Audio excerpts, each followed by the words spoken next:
You hear that?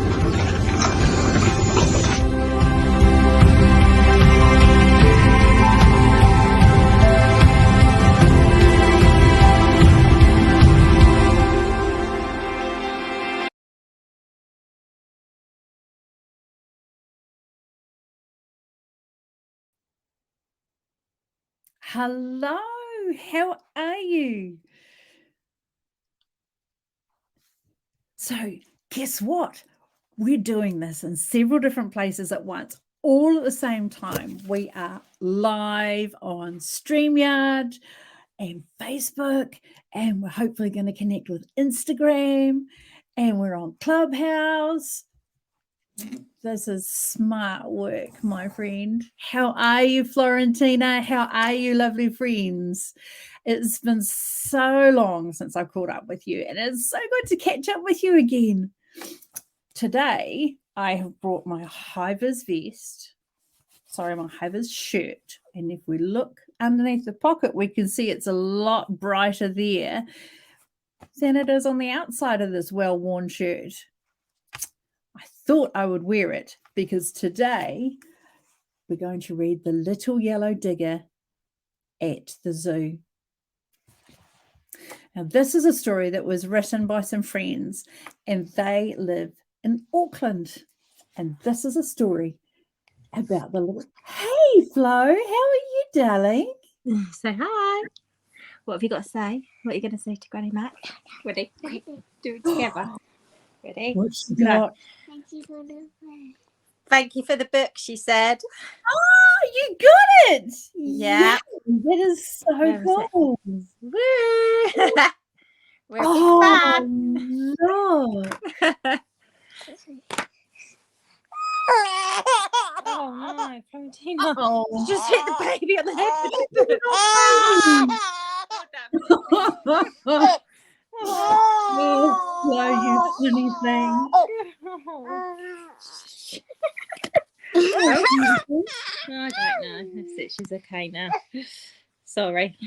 No, you're all right. Not a problem. It's good to see you. How are you doing?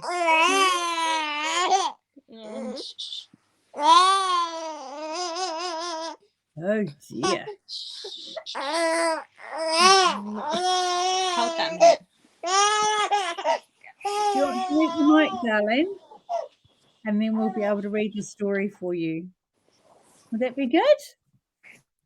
All righty, here we go. The Little Yellow Digger at the Zoo. And this is written and illustrated by Betty and Alan Gilderdale, and they live in Auckland. The Little Yellow Digger at the Zoo. What can you see on this page, Florentina? What are these? They're hippos. Here we go. Too many hippos, the chief keeper said, as he took off his cap and he scratched his bald head. I'm afraid that a number may soon have to go. But the keeper's assistant quite loudly said, no. Too many hippos? Oh, no, not at all. It's the pool that's the problem. It's really too small. All that we need is to get in a digger to come and to dig and to make the hole bigger. What do you think they're going to do with all of the hippopotamus when they dig out the hole? Where do you think they might go? Who else lives in the water?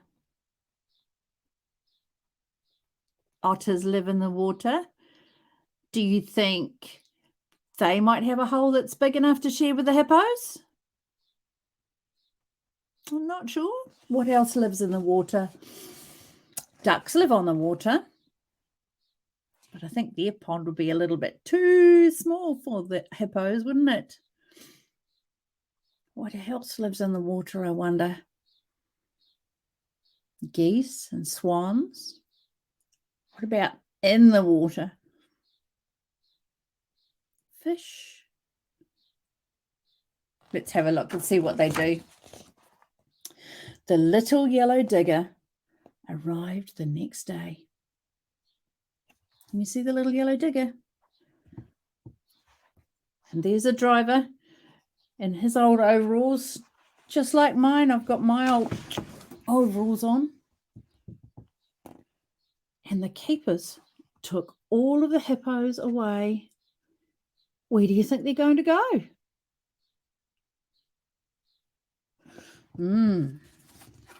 Could they go in with the lions? Could they go in with the lions? Would the lions have any water? They were taken along to the sea lions pool. It was rather a squish, but it kept them all cool. How many sea lions can you see? 1, 2, 3, 4. Clever girl. Can we see any others in there? Look, there's the ducks. Can you see the ducks? Yeah? All right, let's turn the page and see what happens next. Then the hippo's pool was drained quite dry, and the water sank with a glug and a sigh. The little yellow digger was really quite small, but it started at once to break down the wall, and it worked very hard with a clatter thump thud to dig very deeply down into the mud. Can you see the little yellow digger? Look, he's off down the wall and into the hole. Do you think he'll be okay in there? I hope he won't get stuck.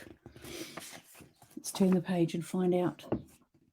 The digger dug deep and the digger dug wide, till the hole grew so big that it vanished inside.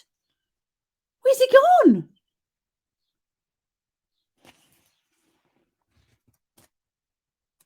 Look, the giraffes are watching. You see the giraffes? Yeah?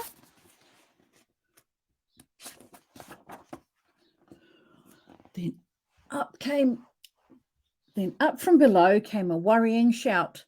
We're stuck in the mud here. Can you get us out? But the keeper said crossly, I very much doubt we can find a bigger digger to haul you both out. There's not enough room round the edge of the pool for a digger that's bigger to give you a pull. Oh dear, what are they going to do next? The monkeys are looking on. You see the monkeys? They're looking on. Oh, the keeper's just standing there and scratching his head. But a clever young girl who was standing nearby shouted, how about letting an elephant try? And the keeper replied, that's a splendid idea. Send for the elephant. We need it here. What have we got? Oh, look, here comes the keeper with the elephant. And when I went to the Auckland Zoo a very long time ago, there was a beautiful jumbo elephant there, and her name was Cashin. And she would do paintings. And I think even the elephants that are there now still do paintings. So the elephant came with a thumpity thump. It was flapping its ears and was swinging its trunk. Can you swing your hand like an elephant? Like an elephant's trunk?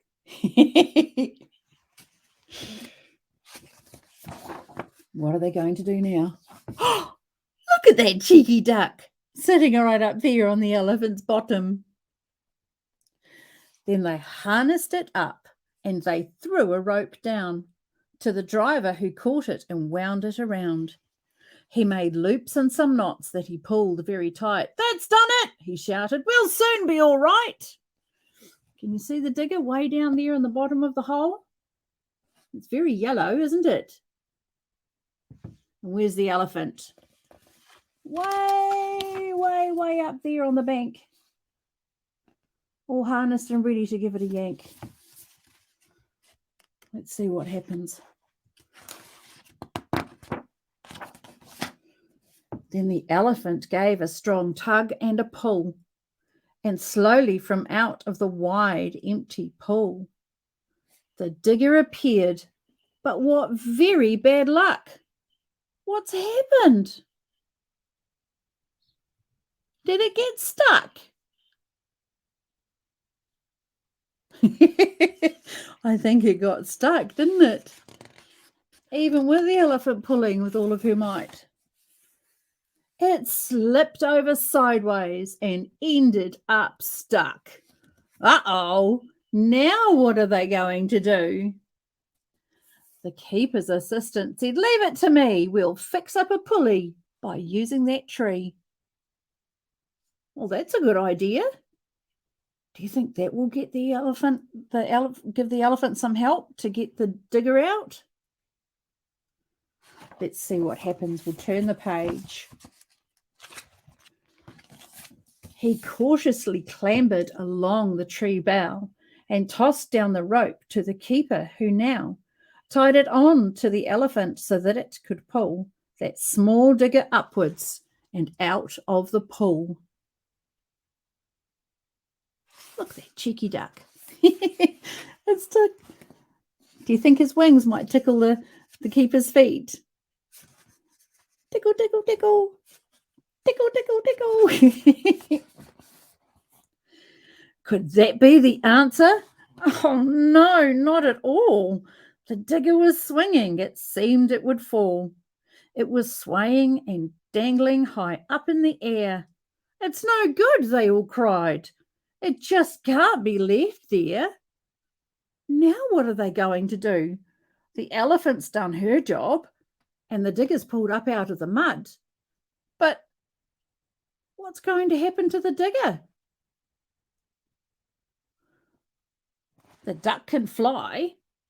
It's sitting there on the weight at the back of the digger. But can the digger fly? Let's turn the page and see what happens.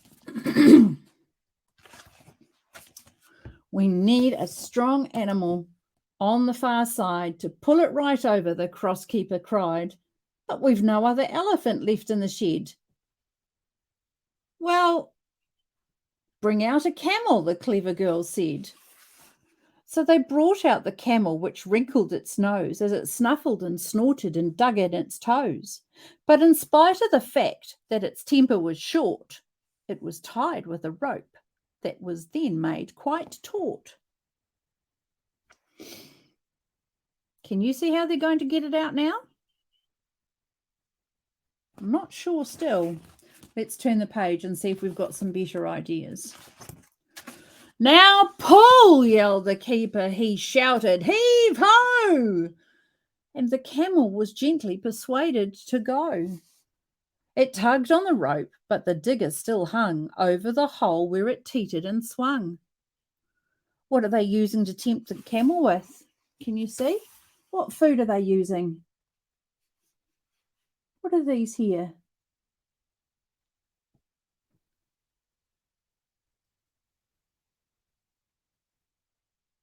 I think the carrots, aren't they, darling? Do camels like carrots? I know donkeys like carrots and rabbits like carrots. I didn't know that camels like carrots. I learn something new every day. But at last it was down and they all crowded round, and the driver climbed up onto firm concrete ground. Then they filled up the pool, much wider and bigger. I'm surprised they didn't throw down a rope for the driver of the digger.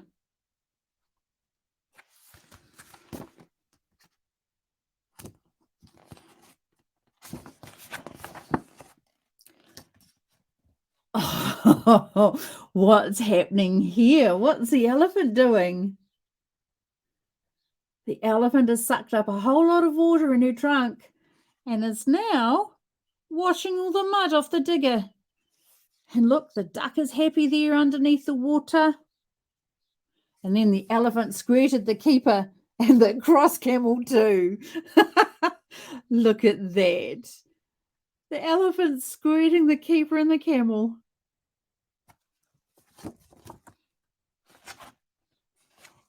on the day that the digger came to the zoo. And look at the hippos. They're so happy now. They're in their big pool and the duck is there having a grand old time. What do you think of that, Florentina? Was that good?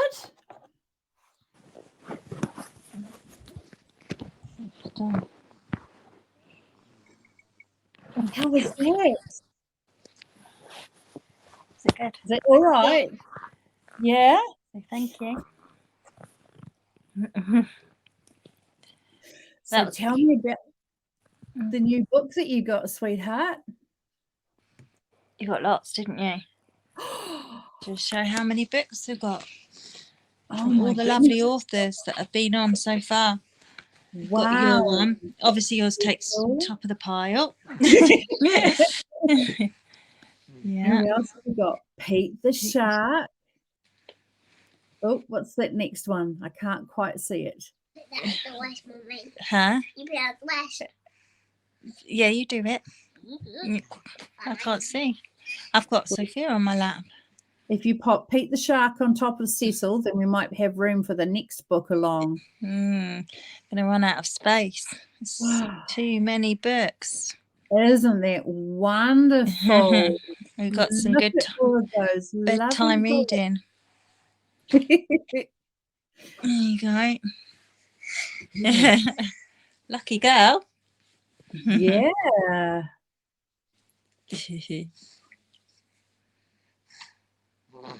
Did the authors write in them for you? Sorry. Did the authors sign them for Florentina? No, I don't think so. Oh dear. No. Not that I can see. Never mind. Maybe a special card is in the mail. Maybe something like that will come in the mail and that you can stick it inside each of the books. Yeah, maybe. That'd be good. Wouldn't it? Organising them all. I'm putting them back again. Put them in order. Christmas.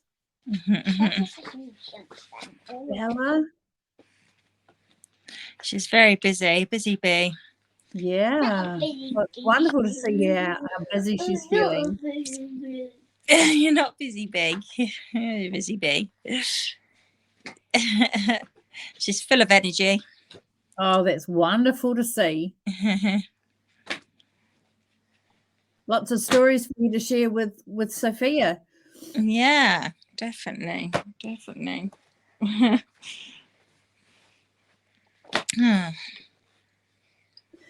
And right after this, we've got time with Donna and Neuroblastoma Stories, don't we, Donna?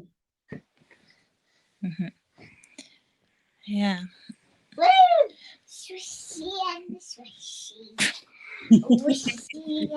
No. Right, you're gonna say bye.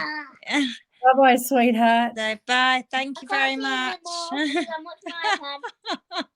Oh, very good to see you again. Happy New Year, lovely. Sophia. Bye. Thank you very much. Bye. Oh, you're very welcome. You're very welcome. Lovely to see you. And Bye you. now. Thank you for the stories. Bye. Oh, you're welcome. Bye-bye. So, how exciting was that?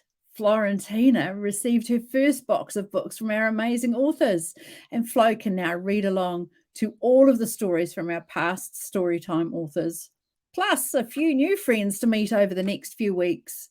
If you would like to be included in reading stories to Florentina and friends, if you have a story that you have written, we'd love to hear from you. So please leave us a message. This week, following our story times, we'll be kicking off Neuroblastoma Stories, showing an in-depth look into the children and stories behind neuroblastoma. Florentina's grandma, Donna, will be joining us to share Flo's story.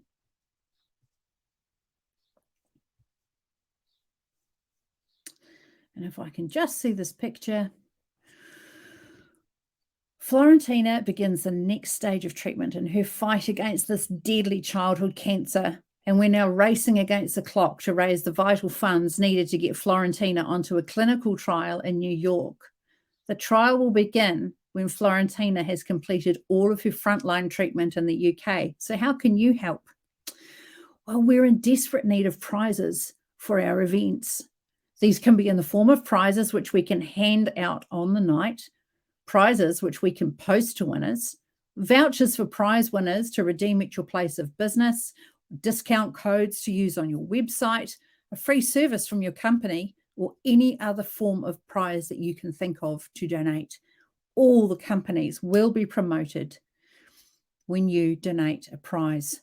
If you wish to donate a prize, you can contact Alison at ALIMBURTON@hotmail.com. That's ALIMBURTON@hotmail.com, or via Facebook Messenger or Instagram. All prizes will be used at events to help Florentina in her race to raise 250,000 British pounds to help her get the vaccine in New York to help with her battle against neuroblastoma cancer. Prizes will be used according to location and event.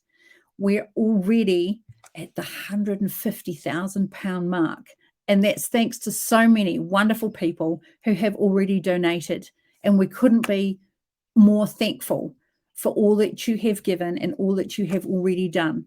So we would ask that if you can think of anybody that you can share this with, or anybody that might be interested in reading, if you could please share it with them. If you could give them a nudge if they're perhaps feeling a little bit shy, I could certainly help them with that. If they would like to have a run just reading quietly, we could read backstage and we could film it for them so that they're only reading to me. If that would help them to be able to read a story to Florentina, then Florentina would be so grateful for your efforts on her behalf. So we want to say thank you again for sharing time with us today. Julie is hopefully around somewhere backstage and is going to join me on stage shortly. Thank you so much for listening to Florentina and Friends. The story today was The Little Yellow Digger Comes to the Zoo, written by Betty and Alan Gilderdale. I'm glad I got the name right. And here is our lovely Julie. Oh, Granny Mac, Studio. we are just so blessed to have you as part of our Storytime crew. And thank you so much for coming on today to bring giggles and smiles to Florentina. It's always a delight to be able to read a story to a child. It was one of my favorite times as a mum and now as a grandma. I just love it.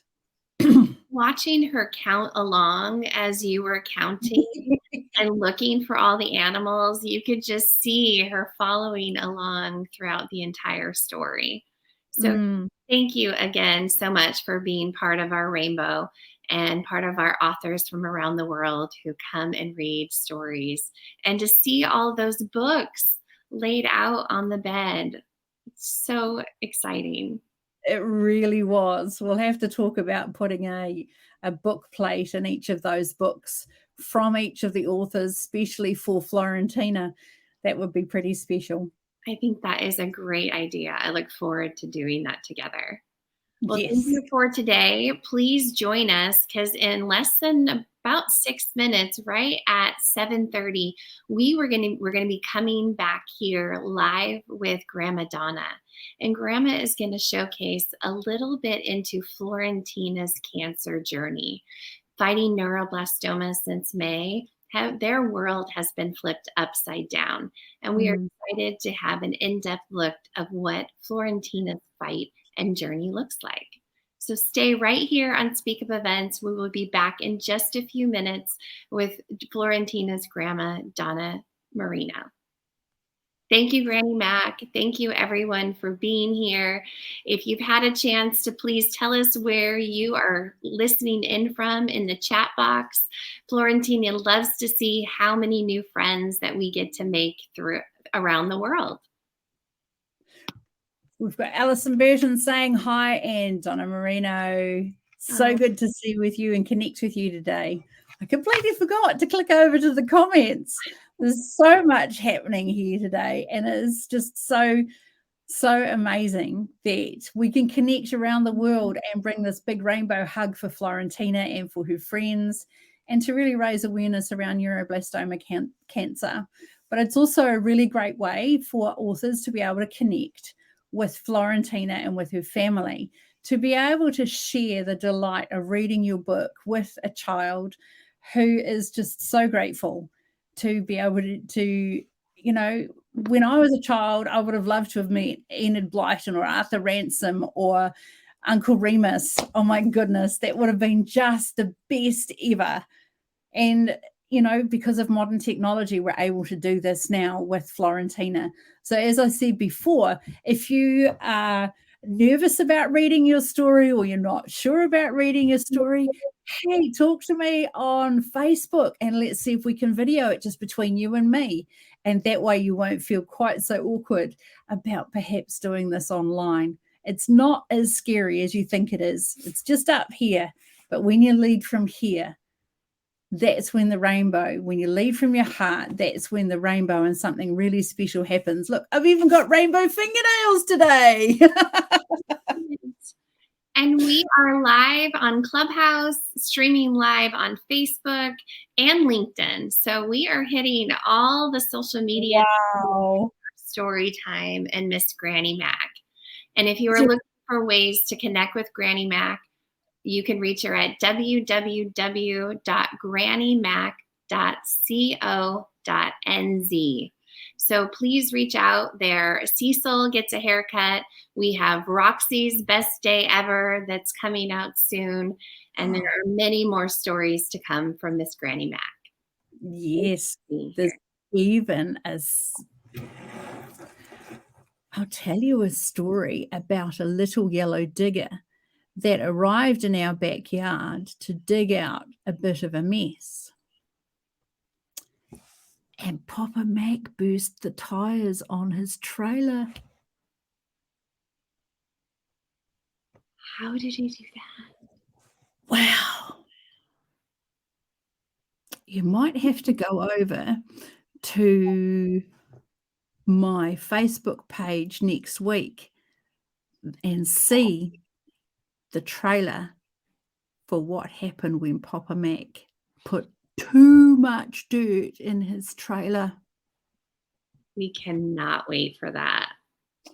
It was very funny, but I couldn't laugh too closely to Papa Mac because he was pretty grumpy.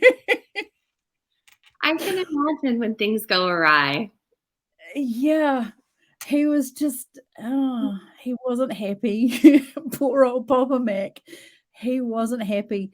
I was in the office and my office was at the front of the house and I could hear the hiss of the tires inside the office, and I was in a meeting at the time and I raced outside and I said, stop. And he said, what's wrong? And I said, I think you've got a tire flat. Oh, don't be silly, he said. But I'll leave you to find out what happened next. But I'm putting together a montage of the photographs and I'm putting some music in there with that as well. And if you go over and have a look on my Facebook page, you'll see the trailer that I've made for Cecil. And it's a wee bit of a giggle just to start off the year. It really is. It's like your own, like, I was thinking movies, like the movies that we've seen, and it really just draws you in and you want to know what's happening next to Cecil. That's so exciting. It was quite fun. The really cool thing is that I'm able to also show the farm where Cecil came from. Right. And it is this beautiful, organic, regenerative pasture that Farmer Alan has created with his wife and his family, and they are such happy sheep. He goes to the paddock, he opens the gate, and then he says, come on. And those sheep know his voice and they come running. And they have such a feast on the way, and you can see it all over on Facebook. Granny Mac, that's GRANNYMAC on Facebook, Granny Mac NZ, and it was a great day being able to go out and spend some time with Farmer Ellen and Roxy. Oh, that's so exciting. Well, we are going to have to check that out. If you haven't checked out Granny Mac's Facebook community, please do so now. And we are going to be coming back here in just a few minutes for our Neuroblastoma Stories. So stay tuned, stand by, and we will see you back here shortly. Thank you, Granny Mac, for being part of our Florentina and Friends story time and for hosting today's story. Really do appreciate you. You're very welcome. And a quick shout out to Diane Keinholtz. Diane's here. Hi, Diane. Okay, we'll see you soon. Bye, guys. Bye.